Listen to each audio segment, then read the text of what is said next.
All right, these are your Pike elephant walks. So Pike elephant walks, they're one of my favorite exercises for two reasons. One, I love to use them for warming up for handstands, warming up for splits, anything that's going to require hamstring flexibility.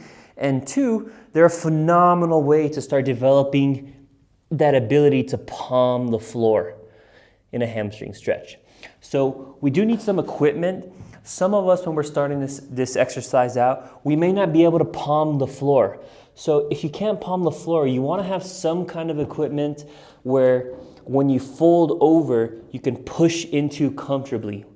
So I've got yoga blocks. They work really well because over time, you can lower the height until you're palming the floor, right? This is why I really love the yoga blocks, but you don't need them. You can use, you can use a stack of weights, you can use a stack of books, you can use a planter, like a pot for a plant, I mean. Really, you can get creative with what you have around the house or what you have in the gym, really.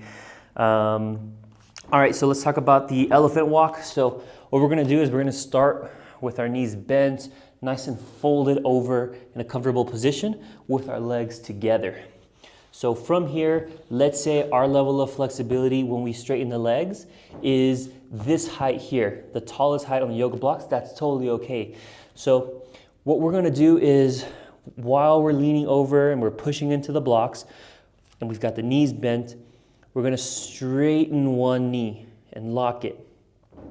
What happens when we straighten one knee is we tend to shift over and place more weight onto the bent knee. This is gonna reduce the stretch in the straight leg, in the back of the straight leg.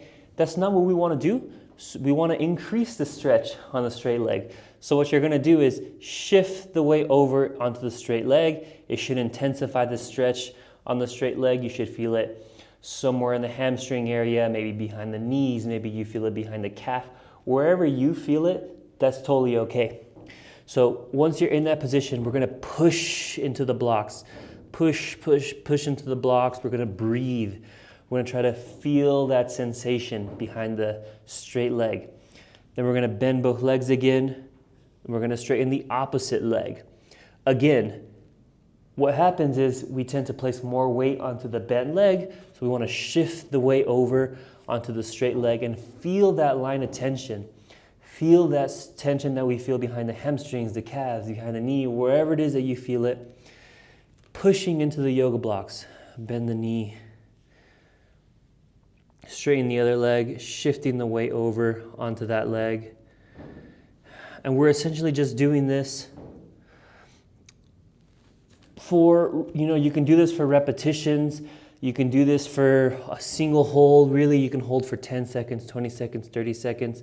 You can hold for 3 seconds and switch legs.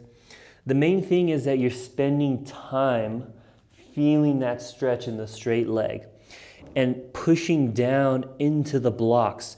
What happens when we push into the blocks is that it really starts to engage the shortening muscles. So when we fold over, when we fold our body at the hips, the muscles on the back side of the body are being stretched, they're being lengthened. The muscles on the front of the body, like the front of the hips, the quads here, even the tibia muscles here, these muscles are shortening. And so we want to activate those muscles. We want to use those muscles to help pull us into the fold that we're looking for, this stretch that we're looking for. Pushing into the blocks helps us do that.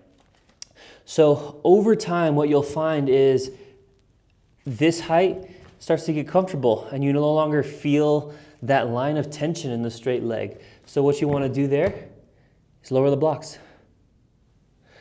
And you can keep lowering the blocks really until you're palming the ground. So go ahead and do this stretch for the prescribed sets, reps, hold time. The program might say just do this at your pace for 60 seconds, 2 minutes, whatever it is, just follow those sets and reps prescribed. And yeah, that's the Pike elephant walk.